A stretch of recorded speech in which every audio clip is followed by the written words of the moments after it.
this is Shona, and welcome to another episode of my devlog.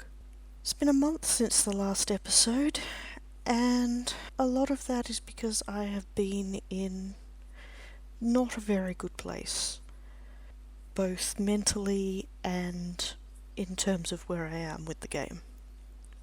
A lot of the mental problems have been because here in Melbourne we've been under pretty much constant lockdown since March and extreme lockdown since May. And I'd thought, I don't go out that much anyway, it's not going to affect me. But it has. You don't realise all of the little incidental things like walking down to the cafe to get lunch a couple of times a week and catch-ups with friends and things like that. And when they're not there for a long time, it takes a toll. So I ended up being in a very bad way for a while. I had very little in the way of motivation to do anything. When I did make myself do something, I know I wasn't being as efficient or effective at it as I could have been. And this was compounded by the fact that I had hit a major snag. So remember last time I was all excited about the move to using Lua scripting to allow for eventual mod creation of the game? Yeah, all of my testing had been done with a single character on screen. And when I added multiple characters, it all fell apart.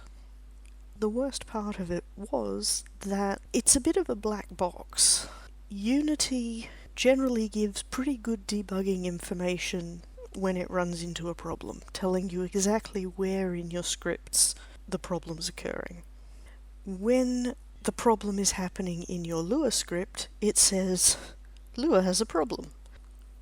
Not helpful.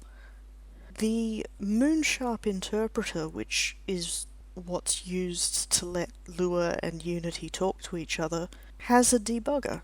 Would I get it to work? Of course not. That would have made my life easy. So I spent weeks just hitting my head against this project, this problem, and occasionally the desk. I've managed to get over that now with the help of Mad Gvox on the Unity forums, who, big shout out to, went above and beyond the call of duty to help me figure out what was going on here, and I now have a working Lua debugger, which is great, and it helped me track down the problem. And my last day and a half have actually been really productive, and I'm back to feeling good about the project again. I've also been trying to make some changes in my day-to-day life. I share a house with my mother, which is great. We get along fabulously, and we'd talked it over, and she'd been starting to struggle a bit with the whole lockdown thing as well, so we're now working together on ways to keep each other positive and motivated and in touch and all of that, and it seems to be having a positive effect, so that's great. And hopefully it means it won't be another month before I can actually bring myself to record another one of these devlogs.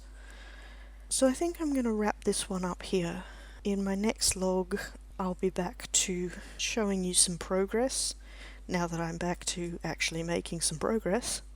And in the meantime, please like this video, please subscribe to my channel, because right now I could use all the encouragement that I can get. And here's to actually making some good progress shortly. Thanks. Bye.